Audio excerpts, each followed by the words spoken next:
ఉంది. కాబట్టి నీళ్లు తాగడం ఇక్కడ మనం ఏం కొనుక్కోవట్లేదు కదా. మీకు 70% రోగాలు రాకుండా చేసేది నీరే, 70% రోగాలు వచ్చేది కూడా నీరే.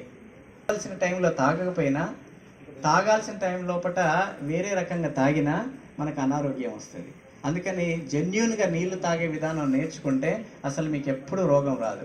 మన కడుపులో మంట రావడం, అల్సర్ రావడం, అసిడిటీ రావడము, మోషన్ ఫ్రీగా రాకుండడం, గ్యాస్ ట్రబుల్ రావడం, piles, పిస్టులా, gas trouble, allergies, asthma, periods సరిగా రాకపోవడం, వైట్ డిశ్చార్జీలు రావడం, ఇవన్నిటికీ ఏంటంటే నీళ్లు తాగకపోవడం సరైన విధానం లోపల. రోజుకి ఎన్ని లీటర్లు నీళ్ళు తాగాలి? నేను నీళ్ళగానే పాప నీళ్ళు తాగేస్తుంది. Very good. ఎన్ని లీటర్లు? 4 లీటర్స్. దేశ కాల ప్రాంత వయో వృత్తులను బట్టి మార్పులు చేర్పులు ఉంటాయి. ఒకటే గుర్తుపెట్టుకోండి, మన యూరిన్ పాస్ చేసినప్పుడు యూరిన్ తెల్లగా రావాలి, మంటగా ఉండొద్దు, దురదగా ఉండొద్దు, వాసన రావద్దు. సో ఆ నీరు మీకు సరిపోయినట్టు గుర్తుపెట్టుకోండి.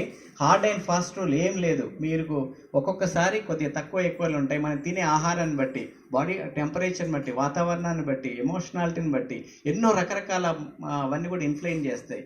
కాబట్టి ఎప్పుడు గుర్తుపెట్టుకోండి, మనం టైం టు టైము నీళ్ళు ఎర్లీ మార్నింగ్ లేవగానే, వెరీ గుడ్, తర్వాత 1 గంట గ్యాప్ ఇచ్చి మళ్ళీ 1 లీటర్, 30 లీటర్ నుంచి లీటర్ వరకు నీళ్లు తాగండి. ఏం నష్టం లేదు. వామిటింగ్స్ వస్తే వామిటింగ్ చేయండి, కానీ తాగడం మాత్రం మర్చిపోకండి.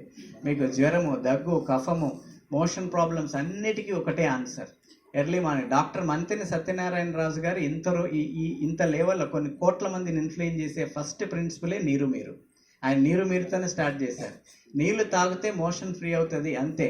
నీళ్లు తాగాలి, దొడ్లోకి వెళ్ళాలి. ఈ విషయంతోనే ఆయన ఇప్పుడు ఫేమస్ అయ్యారు. రేపు అవార్డు కూడా వస్తుంది ఆయనకి. సో కాబట్టి మేము ఒక్కడిపోయినా చెప్తా ఉంటాము, ఈజీగా దొరికేదాన్ని మీరు వదలకండి. చక్కటి నీళ్ళు ఎర్లీ మార్నింగ్ లేవగానే నీళ్ళు తాగడం మర్చిపోకండి. గంట గ్యాప్ ఇచ్చి మళ్ళీ నీళ్ళు తాగండి. ఆ తర్వాతనే బ్రేక్ఫాస్ట్.